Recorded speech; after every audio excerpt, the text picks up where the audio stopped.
নিরামিষ দিনগুলোতে আমরা ভীষণভাবে চিন্তায় পড়ে যাই কোন রেসিপিটা বানালে মোটামুটি ভাত কিছুটা হলেও খাওয়া হয়ে যাবে। সেরকমই একটা রেসিপি তোমাদের সাথে শেয়ার করব। আর বেগুন দেখতে কিন্তু বেগুন হলো এর অনেক গুণাগুণ আছে। আর এই বেগুন দিয়ে আজকে তোমাদের সাথে শেয়ার করব ভীষণ ট্র্যাডিশনাল এবং ইউনিক রেসিপি, বেগুন বাসন্তী বা বাসন্তী বেগুন। অনেকেই জানো, কিন্তু যারা জানো না নতুন গৃহিণী তারা একবার দেখে নাও যে কীভাবে রেসিপিটা বানাচ্ছি।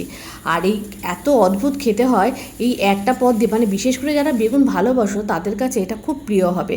তাহলে চলো রেসিপিটা স্টার্ট করি। নমস্কার, আমি অন্তরা, চলে এসেছি বারাসাত থেকে। আজকে তোমাদের সাথে শেয়ার করব বাসন্তী বেগুন বা বেগুন বাসন্তী। তার জন্য দেখো আমি এখানে একটা বেগুন নিয়েছি।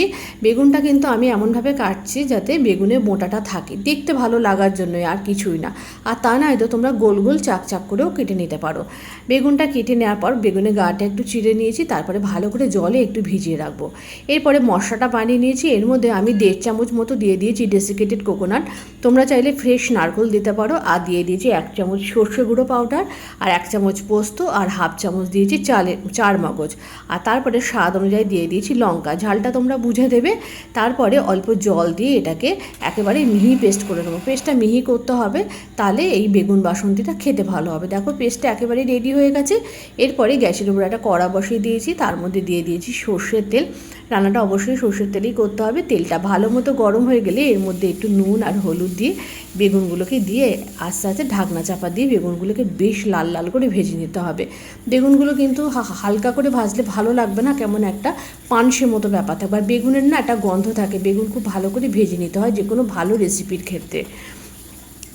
বেগুনের কথাটা বলছিলাম, বেগুনে কিন্তু অনেক গুণাগুণ আছে। বেগুনে না প্রচুর পরিমাণে ভিটামিন বি আছে, যেগুলো আমাদের মানে হাড়কে শক্ত করে। শুধু তাই না, আমাদের হার্টকেও অনেক ভালো রাখে।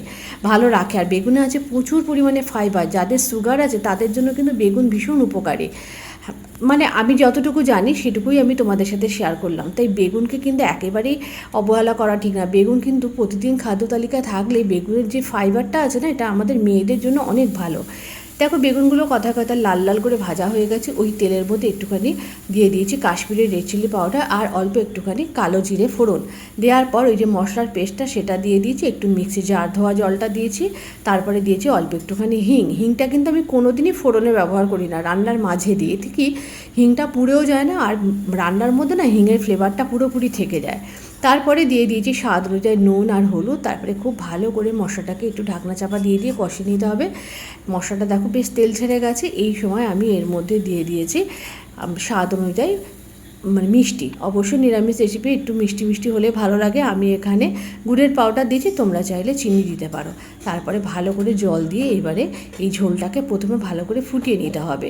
যে কোনো রান্নার ক্ষেত্রে জাল যদি ঠিকঠাক না হয় না, সেই রান্না কিন্তু একেবারেই স্বাদ হয় না, পানসেটে হয়।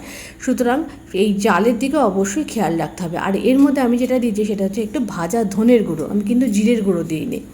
তারপরে যখন বেশ গ্রেভিটা হয়ে আসছে সেই সময় আমি বেগুনটাকে দিয়ে দিয়েছি। ভেজে রাখা বেগুনটা দিয়ে একটু ঢাকনা চাপা দিয়ে মিনিট 2-3 রান্না করলেই দেখো একেবারে গামাখা হয়ে এসছে।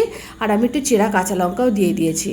রান্নাটা একেবারে রেডি হয়েছে। তোমরা কিন্তু চাইলে এর উপর থেকে একটু ঘি ছড়িয়ে দিতে পারো। যেহেতু বেগুন আমাদের বাড়িতে কেউ খায় না, আমার ছেলে বা দিদির মেয়েরা বেগুন ভাজা খাবে, বেগুনই খাবে, কিন্তু বেগুন যদি তরকারিতে দেওয়া হয় এরা তিরিং তিরিং করে লাফাতে থাকে। তো দিদি শ্বশুরমশাই খাবে আর আমি খাবো, সেই জন্য একটা বেগুনই রান্না করেছি। কেমন লাগলো আজকের রেসিপিটা অবশ্যই কিন্তু কমেন্ট করে জানাবে। এরকম নিত্য নতুন রান্নার আপডেট পেতে অবশ্যই অন্তরার পেজের সাথে যুক্ত থেকো। আর আমার রান্নাগুলো তোমাদের ভালো লাগছে কিনা একটা ছোট্ট কমেন্টের মাধ্যমে একটু জানিয়ে যেও, তাহলে আমারও আরও নতুন নতুন রান্না করার আগ্রহ জাগবে। রেসিপিটা যদি ভালো লেগে থাকে অবশ্যই তোমরা একটু লাইক করো, কমেন্ট করো, আর আমার ইউটিউব পেজকে কিন্তু অবশ্যই সাবস্ক্রাইব করে আমার পাশে থেকো।